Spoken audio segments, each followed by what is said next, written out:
नमस्कार दोस्तों। गाजा में अपने घरों को छोड़कर भाग रहे हैं फिलिस्तीनी। शहर के अंदर तक घुस गए हैं इजराइल के टैंक। इजराइल की सेना ने गाजा सिटी में अपनी सैन्य कार्रवाई को और तेज कर दिया है। सैनिक और टैंक शहर के अंदर तक घुस गए हैं, जिसके चलते हजारों फिलिस्तीनी अपने घर छोड़कर भागने को मजबूर हैं। इजराइल की एयरफोर्स और तोपों ने पिछले कुछ दिनों में शहर में 150 से ज़्यादा हमले किए, जिसमें कई ऊंची इमारतें ढह गई और आसपास के घरों घनी आबादी वाले टेंट कैंपों में भारी नुकसान हुआ है। इजराइल का दावा है कि इन इमारतों का इस्तेमाल हमास सैनिकों की निगरानी के लिए कर रहा था। गाजा के स्वास्थ्य मंत्रालय के मुताबिक इजराइल हमास जंग में अब तक 65,062 फिलिस्तीनी मारे जा चुके हैं और 1,65,697 लोग घायल हुए हैं। यह जंग 7 अक्टूबर 2023 को हमास के इजराइल पर हमला से शुरू हुई थी, जिसमें करीब 1200 लोग मारे गए थे। 251 लोग बंधक बनाए गए थे। मरने वालों में आम नागरिक और लड़ाकों की संख्या अलग अलग नहीं बताई गई है, लेकिन संयुक्त राष्ट्र और कई स्वतंत्र विशेषज्ञ इन आंकड़ों को भरोसेमंद मानते हैं। गाजा में भारी बमबारी ने शहर के बड़े हिस्सों को तबाह कर दिया है। करीब 90% आबादी बेघर हो चुकी है और गाजा सिटी में भूखमरी की स्थिति बन गई है। एक्सपर्ट ने यहाँ अकाल की घोषणा कर दी। इजरायली सेना ने गाजा सिटी से दक्षिण की ओर जाने के खातिर 2 दिन के लिए एक नया रास्ता खोला है, ताकि लोग सुरक्षित निकल सकें। लेकिन उत्तरी गाजा में मुख्य नेटवर्क लाइनों पर हमलों के कारण बुधवार सुबह से इंटरनेट और टेलीफोन सेवाएं पूरी तरह ठप है।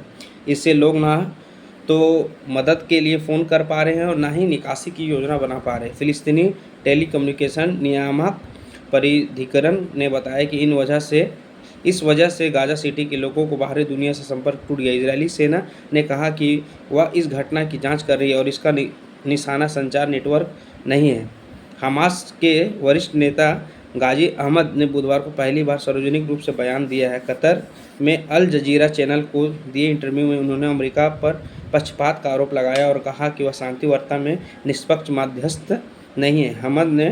हमद ने बताया कि कतर में हमास की वार्ता टीम पर हाल ही में हुए इजरायली हमला में 5 हमास सदस्य और एक स्थानीय सुरक्षा अधिकारी मारे गए थे। कतर के विदेश मंत्रालय ने इजराइल की कार्रवाई की कड़ी निंदा की और इसे फिलिस्तीनियों के खिलाफ नरसंहार युद्ध का विस्तार बताया। 20 से ज़्यादा सहायता संगठनों, जिन्होंने नॉर्वेजियन रेफ्यूजी काउंसिल, अनीरा और सेव द चिल्ड्रन शामिल हैं, अंतर्राष्ट्रीय समुदाय ने इजराइल की सैन्य कार्रवाई रोकने के लिए कड़े कदम उठाने की मांग की है।